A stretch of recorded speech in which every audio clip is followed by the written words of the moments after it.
Okay, good afternoon, everyone. We have quite a nice number of people in the call now. I'm sure there'll still probably be some people who will be joining us in a moment, but never mind. So my name is Paul Cannon. I am on the HLG committee. I am the co-CPD lead, and I'll be chairing this session. So welcome along to this Lunch and Learn webinar. Just for those of you who don't know who the CILIP Health Libraries Group are, we're a UK-based network of individuals working in and on professional interests around health and social care. We have a wide member base from across NHS organisations, academia and the private sector. And we're here today for a pre-conference session on Wikipedia. So this session will be recorded, so feel free to turn your cameras off. As we progress through the webinar, please feel free to use the question and answer function to ask any questions you have, and we'll put these to Adam at the end of the session. We will share the slides afterwards, and there will be a recording shared via our YouTube channel too, and there will also be a post-event survey. So as I mentioned, this is a pre-conference session ahead of the HLG conference. The conference will be held at the Royal College of Physicians in London on the 20th and 21st of June. We certainly hope you can join us. So there's details there on the slide and a QR code too, so you can look at the programme and book up if you already haven't done so. So we have an exciting, engaging programme that centres around the theme of connecting. So expect sessions on topics as diverse as collaborating for success, systematic reviews, well-being, and indeed Wikipedia. So on that note, please let me introduce you to Adam Harangozo, who is the Wikipedian in residence at the National Institute of Health and Care Research, the NIHR, where he works on sharing health and care information through Wikipedia. So Adam, without further ado, over to you. Hello, everyone. Thanks, Paul, for the introduction, and thank you very much for all of your interest in this topic. I'm just going to try to share my screen quickly, and then hopefully we can get started. Okay, so theoretically in a moment. So, welcome, everyone. My name is Adam Harangozo, as I've been introduced. I work for the NIHR on what I believe is quite an innovative project to disseminate research evidence, health information, especially with a focus to reach people whom we don't usually reach through academic publishing, for example, so a general audience, but others as well. I'm very aware about the kind of concerns, anxieties around Wikipedia. And I'm not trying to kind of pretend that it's perfect or try to sell it to you, but I'll try my best to kind of show you how Wikipedia works, why it's important for sharing health research, tell you about how my role works, and then offer some kind of ways to collaborate with me or with the NIHR on this project. But do feel free to ask any questions in the chat or after my presentation, and do feel free to be critical about this whole thing. So really just to start at the beginning, to define what Wikipedia is an encyclopedia, a genre that has its history and kind of its format and rules.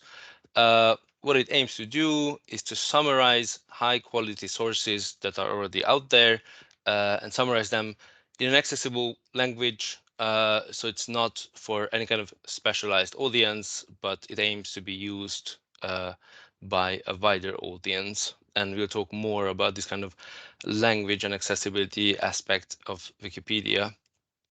I know this is one of the kind of worries that Wikipedia is going to be used in all the PhDs or people will base everything they know on it. Wikipedia, according to its self-definition, aims to be a starting point for learning about a topic, an issue, and what it does is that it points readers to further reliable sources.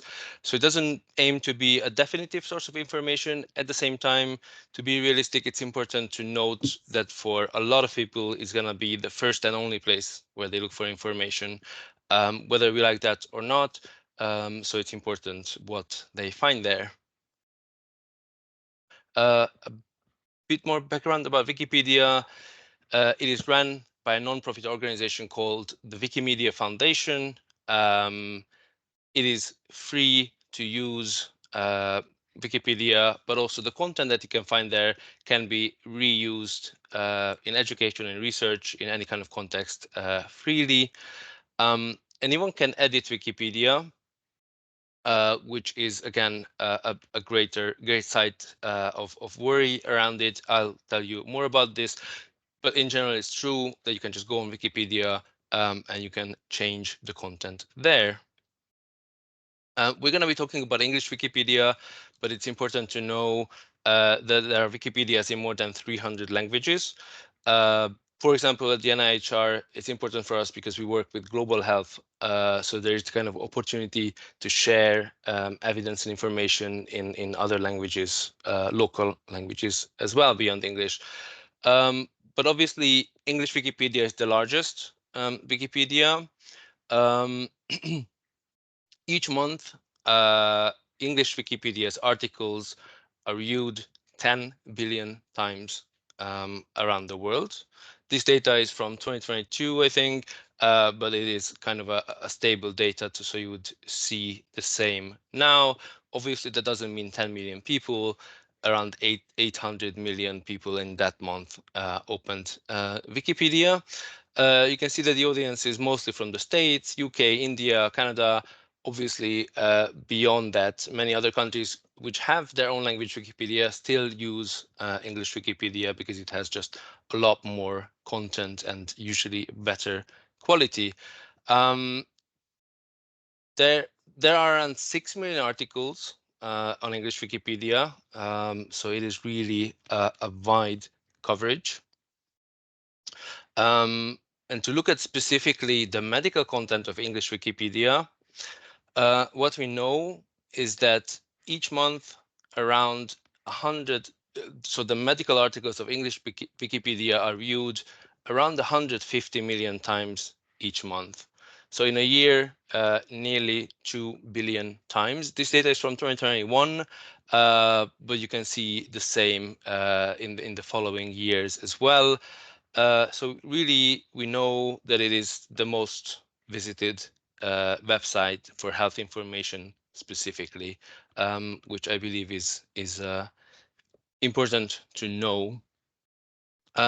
What we know further about English Wikipedia's medical articles is that there are around 50,000 medical articles or articles that are relevant to medicine. We know that besides the general audience that uses Wikipedia, a high number of medical doctors, medical professionals also use it for medical information, around 50 to 70%, and this data actually comes from the UK. So I really do try to urge you to think of Wikipedia as means to reach lay people, and that's why we need to write it in an accessible language. But it's important to keep in mind that health professionals also use it, and it is one of the top resources for medical students as well.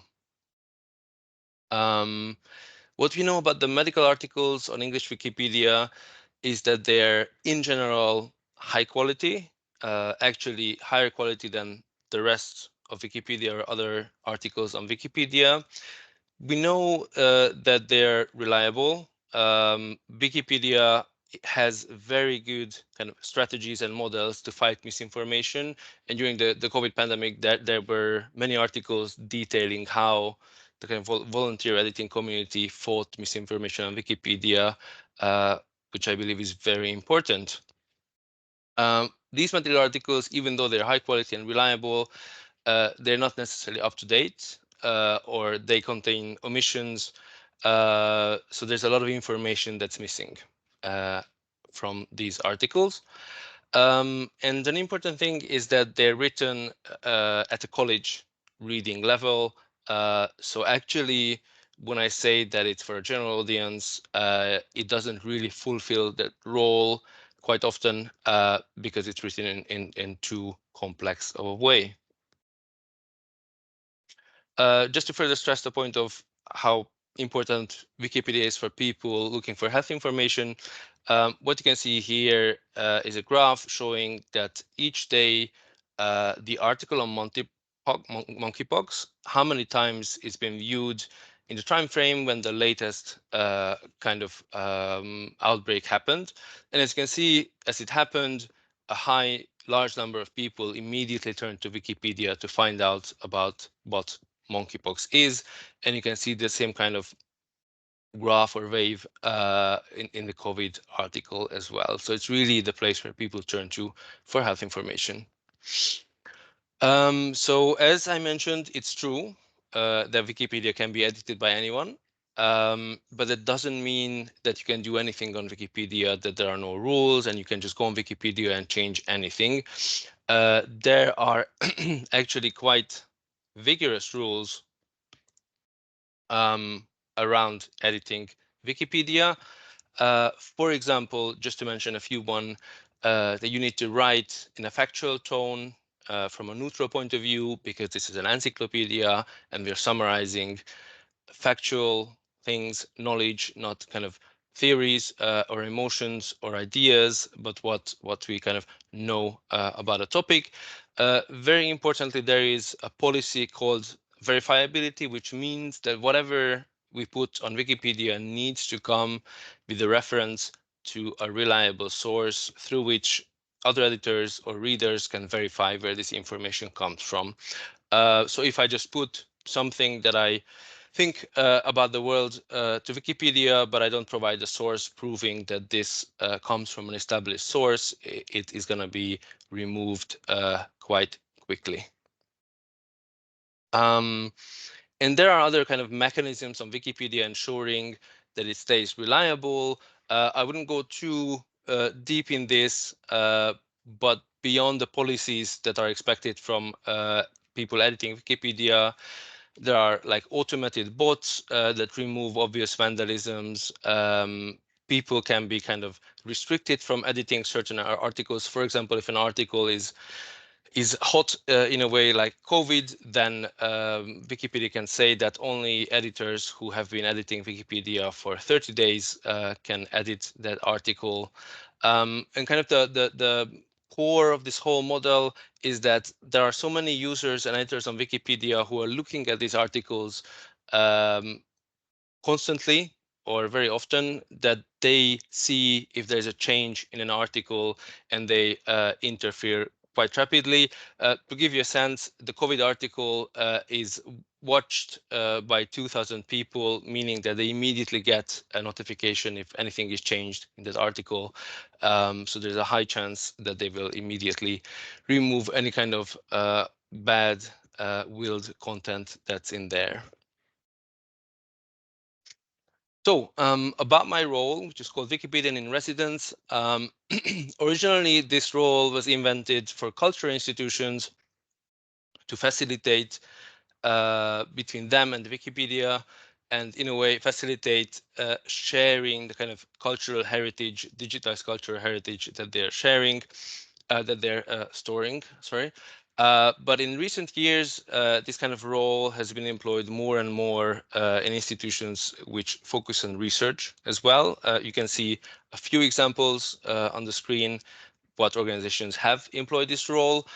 So in short, at the NIHR, my role is to help researchers use Wikipedia to share their own research, to create a very reliable and high quality information source about the topic that they're researching, that they can then constantly update with their current research or with their future research. There are many ways I work with researchers. Obviously, there's kind of like this individual working on their own paper and seeing how we can integrate it to Wikipedia. But I also organize workshops where we focus on a specific topic, let's say multimorbidity. We invite a group of researchers, patient and public representatives, information professionals, and we kind of rewrite, improve, extend that specific article. This is like a very impactful way to put information out on a topic and make sure that there is up-to-date information about that. This is really just some statistics about the articles we've been editing. Through my residency, you can see how much it's been expanded, how many words and references, and you can see the page views since we edited these articles. So as you can see, usually in these topics, it's quite a large number of page views that these articles get. Of course, if the topic is more, well, let's say obscure or less well known, you would expect to have smaller numbers. But again, it is really a good way to reach a wide audience. Just a second.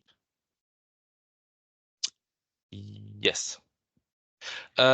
This is really just to visualize what it means to add something to Wikipedia. So on the most basic level, it is summarizing a single research paper in a hopefully plain, accessible language, and expanding the relevant Wikipedia article with this information. Of course, this can be a whole paragraph or a longer text based on multiple papers. And when we work on workshops, sorry, just a second. So during workshops, we really thoroughly rewrite these articles. The example you can see here was a workshop on antimicrobial resistance. And the green parts are the kind of new content that we added to the article. The red is what we've removed. So we've really rewrote this kind of article. And of course, we can create whole new articles. So for the NIHR, public and patient involvement is very central, very important. But there wasn't much on Wikipedia about it. So we, with my team, wrote a whole new article about this.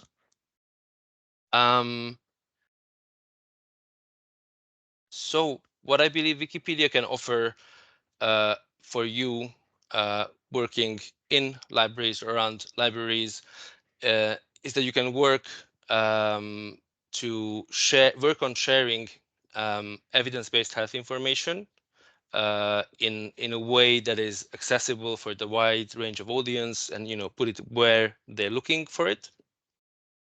You can of course work on disseminating your own institution's research and increase its reach and hopefully impact. Working with Wikipedia is also a very good way to build a kind of community because there are a lot of ways you can do community events around Wikipedia. For example, the mentioned editing workshops, or how they're sometimes called editathons. And it's a great way to also network with other organizations. So what we do usually around workshops is that we invite different institutions researching the same topic, so we can kind of enrich the information based on multiple organizations' research. If you're working with researchers, you can support them to disseminate their research for a wider audience. And it is a very good way to work with medical students. There actually has been studies about how editing Wikipedia contributes to medical students' skills around assessing medical literature in a critical way, practicing, learning about evidence-based medicine, kind of practicing writing for a lay audience, and thinking about readability, and kind of advocating for a culture of open access and collaborative working, and also social responsibility through sharing your research. And it's also a way to have an impact early on. So I do believe that working with medical students is really an impactful way to enrich Wikipedia, but there are other groups that can be involved as well. So we discussed in advance that there would be a kind of a live editing that I would do to show you what it means in practice when I say editing Wikipedia.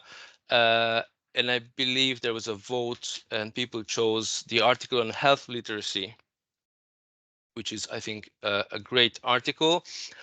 If you look at this article at the moment, what you can actually see is that it is very US focused. And I tried to highlight a few bits which are really about how things are in the States. But what's important to know is that English Wikipedia, or Wikipedia in general, has a kind of universal description of these topics. So the most important thing is to describe its subject, its topic in a kind of universal way. And then, of course, it can talk about specific countries as well. So as you can see, not all articles live up to this for various reasons. So there are a lot of kind of sites to make these articles better, to improve them. And as I looked through the article, I think the references it's using, which you can actually see at the end of the article, most of these references are from before 2010. So it's really not up to date, and it would need a lot of work. The section that we will work on is about the role of libraries in improving health literacy. What is there now at the moment is kind of a short paragraph about how various mostly American medical organizations try to work on this.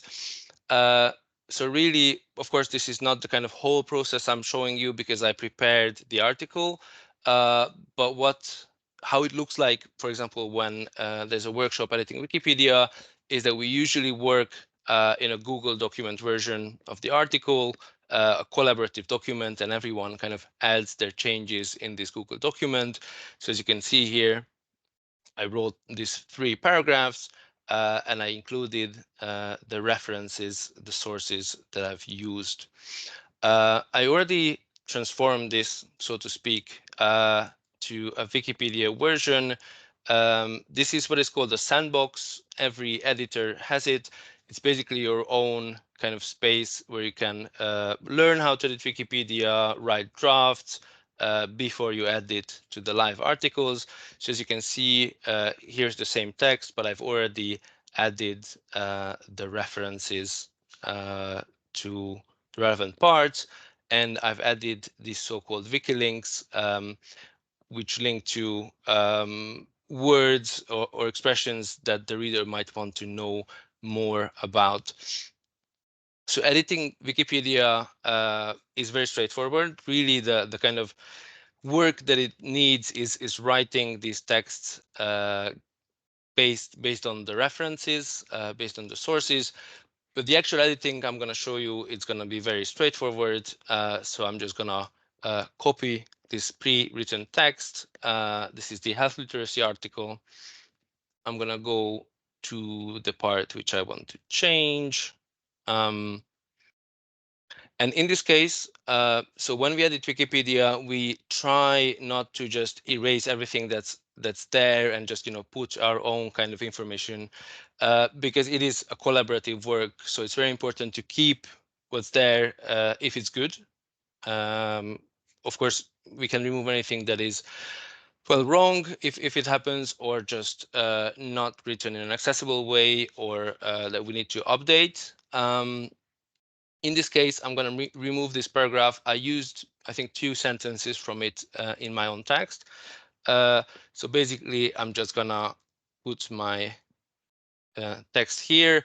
Again, this didn't require any kind of IT skills. I wrote it in a Google document, and there was a very little formatting that I've done, that is usually done by someone who knows.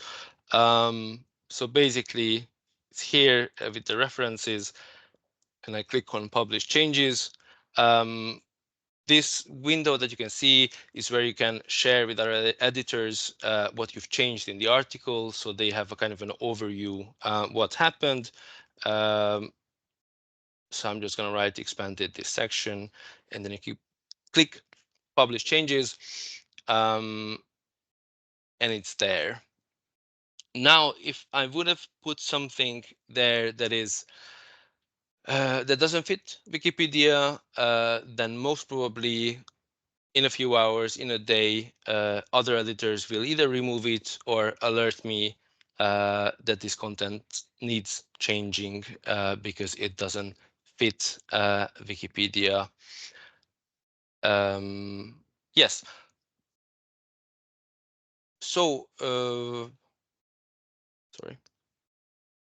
Just to finish up, there are various ways that you're more than welcome to collaborate with the NIHR on this project. Basically, the only kind of requirement is that working with us needs to have a bit of an NIHR aspect, in the sense that when we work on an article, it contains at least one research paper that's been funded by the NIHR. So it doesn't mean that we don't care about anything that hasn't been funded by the NIHR. It's just that there is a kind of a minimal aspect to it. But otherwise, we are very happy to work with librarians, with health professionals, with researchers and students on improving Wikipedia. So among the kind of formats that you can work with the NIHR, and I think it's important to emphasize, because I had some questions. So this is all free. This is kind of all part of the service that the NIHR is offering to researchers and other professionals. So I'm talking about it as a service, but it doesn't have any extra costs. So we're happy to work with library teams, do a kind of webinar similar to this one to introduce the idea of Wikipedia and why it's useful and how we can work with it. We can also host workshops if there are specific topics that you would like to focus on with your team or multiple teams. And then we have kind of an hour-long or 2-hour-long session improving that specific article.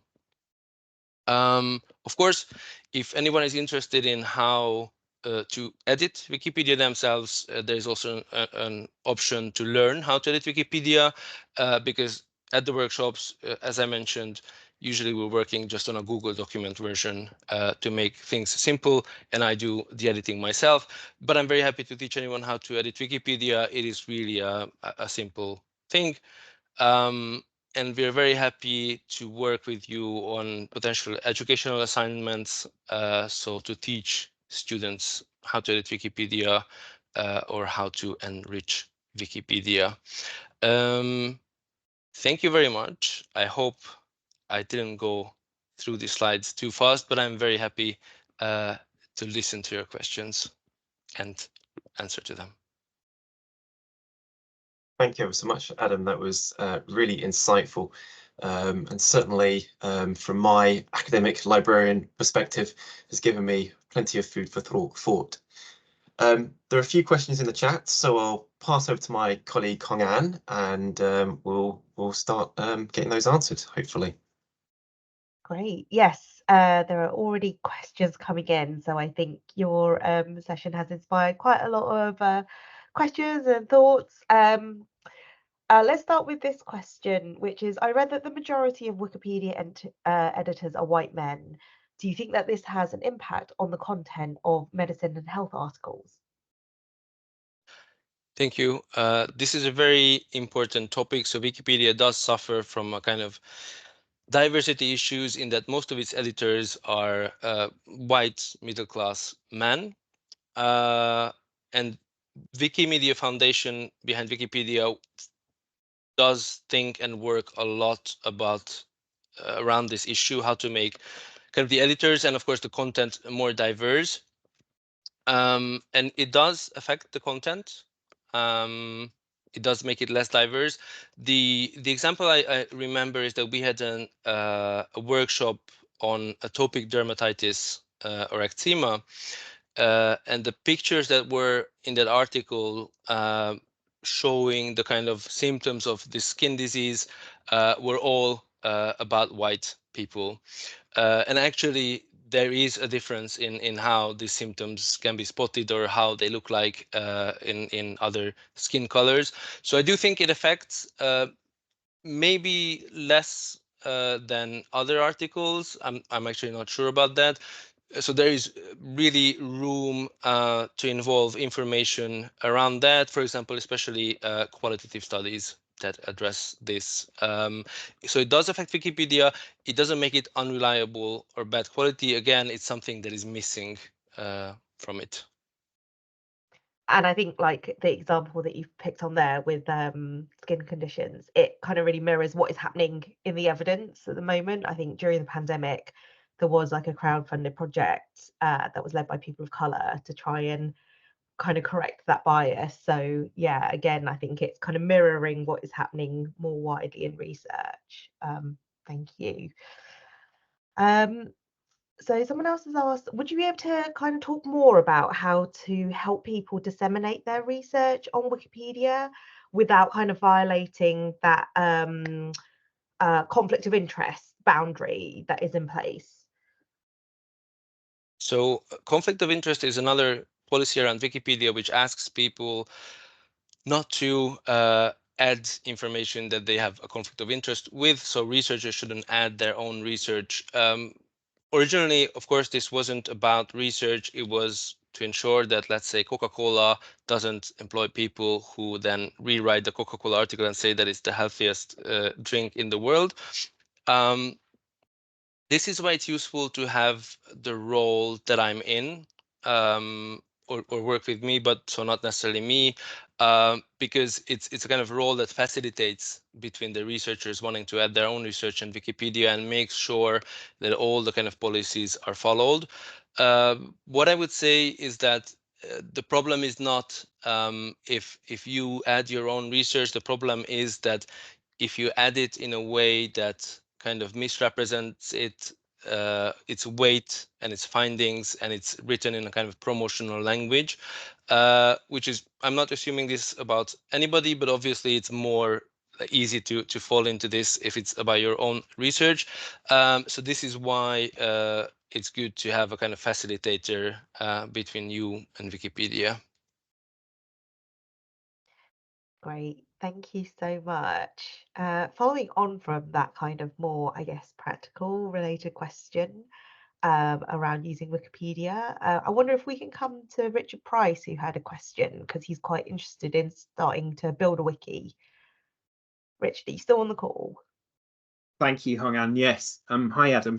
Really good to meet you. And thank you for the excellent talk. My name's Richard Price. I'm a specialist in education technology, especially in the global health space. So it's a really niche subject. So I've had lots of conversations about starting a wiki.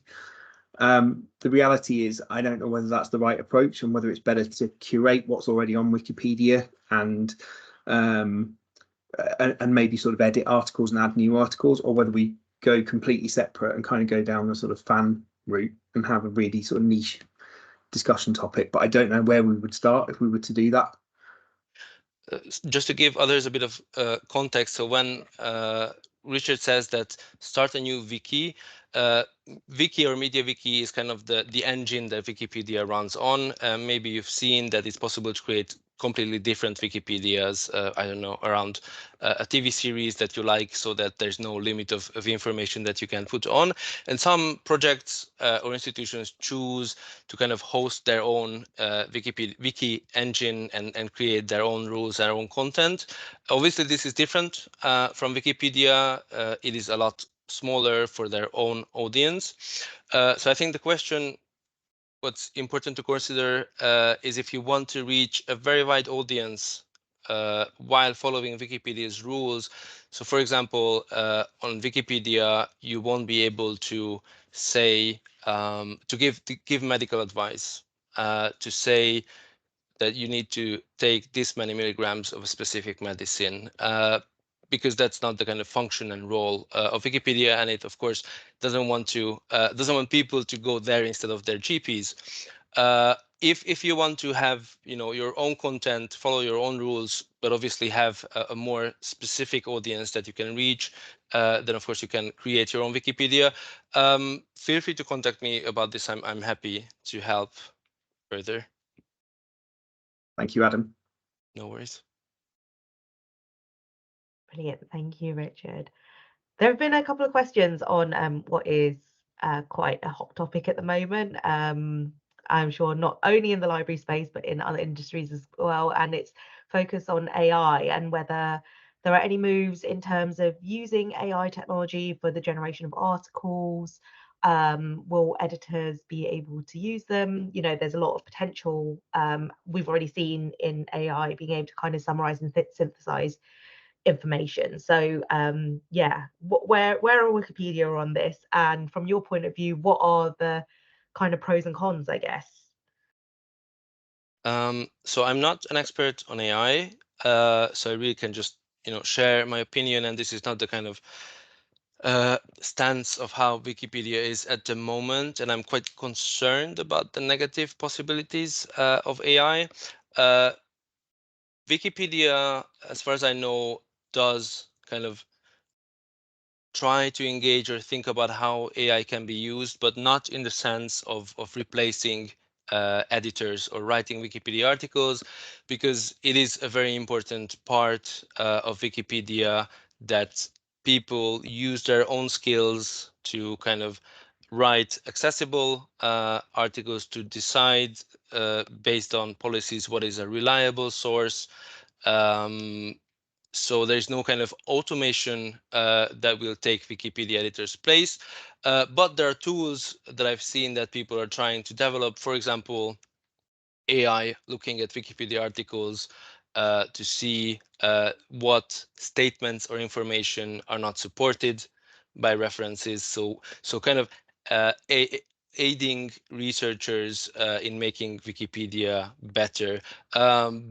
But you're not allowed to kind of generate Wikipedia articles at the moment based on AI, and I think the community aspect of Wikipedia is very important. So I don't think it's going to happen in the near future. Yeah, I think that kind of tracks very much with like where we are in terms of the sector with our use of AI, that it's got the potential to be an interesting tool, but that human input is still really crucial, especially where the technology is at this stage. We've got someone who says that they edit Wikipedia for fun in non-medical fields, music mostly. Would be interested to hear what articles, but their day job is a NHS librarian. Would you say that obscure medical topics can easily be improved with normal literature searching and standard Wikipedia skills? So when I mentioned obscure topics, it doesn't necessarily mean that they're not important or they're actually obscure. It means that on Wikipedia, for some reason, they got less attention. So for example, multimorbidity, which is a very hot topic in health research, as far as I know, was kind of an underdeveloped article, and when something is not obscure is a kind of cancer, for example, that is everyone is talking about. So for sure there is a lot of room improving these articles, even actually obscure topics, if there are any. Obviously these reach less people, but those people will be looking for exactly this topic, so it's still worth doing. And yeah, I mean, a standard standard literature search does help you in collecting the references that you need. I believe if you have the skills of being able to find and understand and translate these sources into plain language, then for sure you can do great work. But again, feel free to reach out to me. So it sounds like librarians in the sector definitely have a part to play potentially in improving Wikipedia articles. Out of interest, is there any kind of pattern or trend to articles which have less information or more underdeveloped? Because as you say, multimorbidity is quite a kind of like topic of interest at the moment, but that doesn't seem to be reflected in how well developed the article is. So I'm not aware if there's research on this. So there's actually quite a wide range of research specifically on Wikipedia's medical articles. So people are looking into the coverage, quality, readability, the kind of dynamics of these articles. I'm not aware if there's any research on the topics. Based on my work on Wikipedia and the NIHR, there is a lot missing from global health. There isn't enough, going back to the editors being white male, on women's health. There's a lot missing that would be based on qualitative studies. But yeah, so there's no specific pattern, but that there's a lot that needs work. Thank you. And I guess like thinking about the way that people might use the information that is available on Wikipedia, I think there was some interest sparked by your mention in your presentation of like how medical doctors use information, and like is there anything more that you can tell us about that study or how that data was collected? So this information comes from a specific study, and I won't be able to tell you by heart how they collected the data. I remember that it was specifically from the UK, but there are other studies showing that medical professionals use Wikipedia, and a lot of them actually edit Wikipedia. So, for example, there is a group of editors called Wiki Project Medicine, and they're mostly medical professionals who focus specifically on these articles and monitor them, try to improve them, etc. So we know it's used by people and also edited by a lot of medical professionals, but that's all I know. So some of it is kind of like anecdotal and observational information as well, that about that kind of engagement at that level. Some of it, yeah, but the data I shared was from a research paper. Brilliant. Thank you so much. I guess as librarians and information professionals, we're always interested from an information literacy point of view in terms of understanding how to critically appraise and understand how robust information is from any information source. So are there any kind of insider tips for critically appraising a Wikipedia page? So if we were going to look at a Wikipedia page, what are some kind of key things to look out for to help us understand how robust the information is on that page?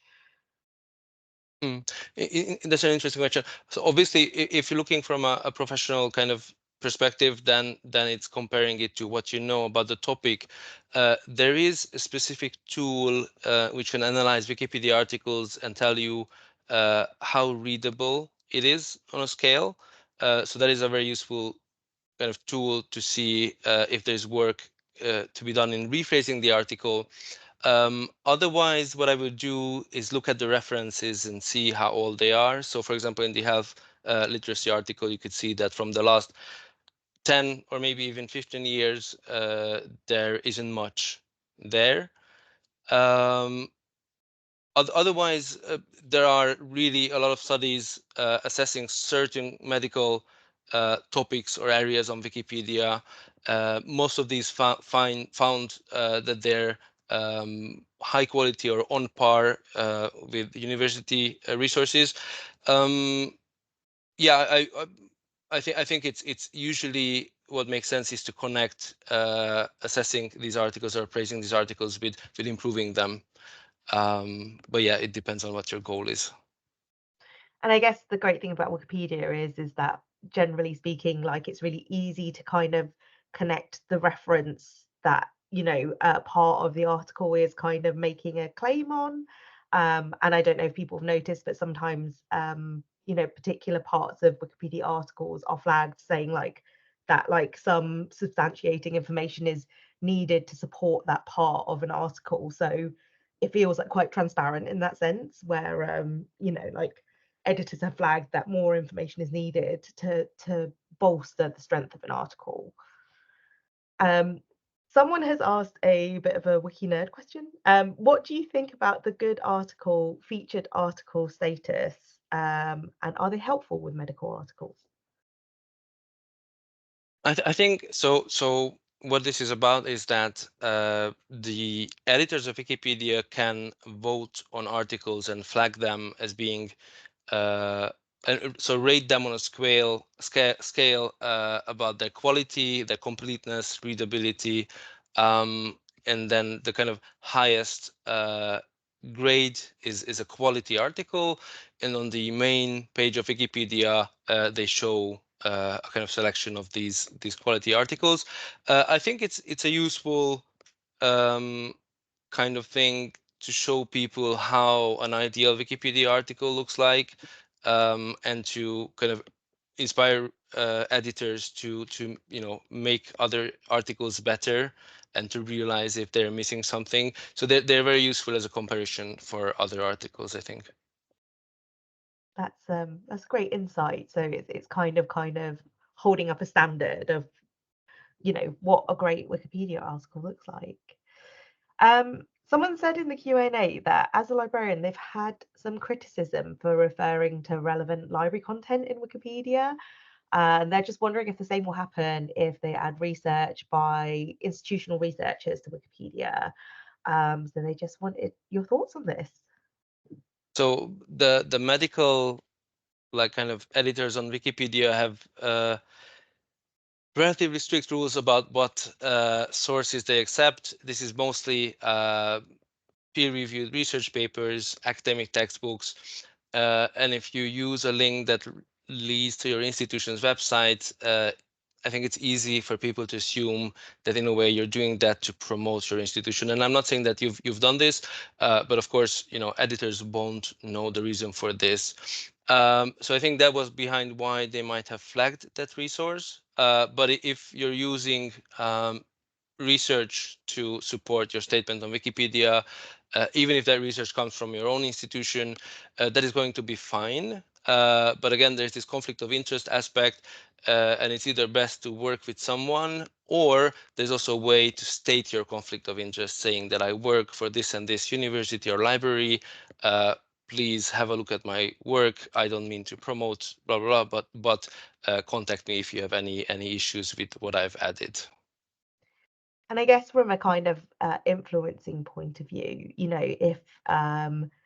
if people on the call want to kind of encourage that dissemination of information and of research, is there anything that we can point to kind of help, I guess, change the perception that Wikipedia isn't a trustworthy or robust source of information and that it is worth contributing to Wikipedia?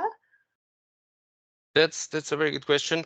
I think Wikipedia is not the best at kind of promoting itself. And that is something I've been thinking a lot, that it's difficult to find a kind of central resource. For example, if you're specifically working in or want to write about medicine, if you Google Wiki Project Medicine, you will find a kind of information page about how editing medical content on Wikipedia works, what are the kind of policies, rules, and it's also a community that discusses what articles need attention. And there are various studies, but yeah, I think there is a kind of need for a more central, easy to access information about this. Yeah, it strikes me that, even kind of maybe knowing how many kind of professionals or specialists in a particular field contribute to an area of Wikipedia might help change that perception. Yeah. Because I think some people there is a perception that it's just kind of, I mean, anyone can edit Wikipedia, and that's kind of part of that perception of that is not a trustworthy source of information. But actually, in particular fields, there is like quite a lot of professionals that contribute to Wikipedia. Does anyone have any other questions? I think we have gone through all the questions that people have submitted to Q&A, and we've got a couple of minutes left. If there's anyone who has a question that's come up whilst they've been listening to Adam answering all these questions and during his presentation.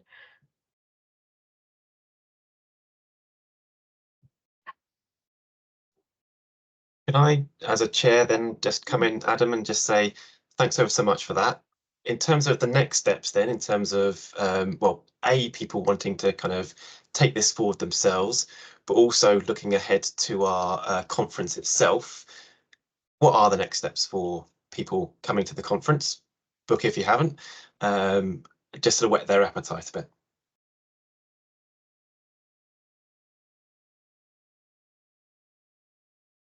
So first of all, feel free to reach out to me if you want before the conference to work with Wikipedia.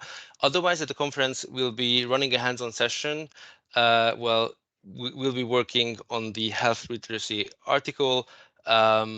So you'll have a chance to bring your own resources, and we'll work together to improve this article. And it's going to be, I think, a very good feeling, because we're going to be able to publish the edits on spot. So it's going to have a kind of output. Fantastic. So thank you very much for that really fantastic session, Adam. Thank you all for coming along as well and asking such brilliant questions too. That's been a really insightful and interesting chat too. As we've mentioned, this is a pre-conference session. So again, if you haven't booked up, details on the slide there with our URL, etc. And we really look forward to seeing you in either our next CPD session or indeed at the conference in June. Thank you very much for attending, everyone.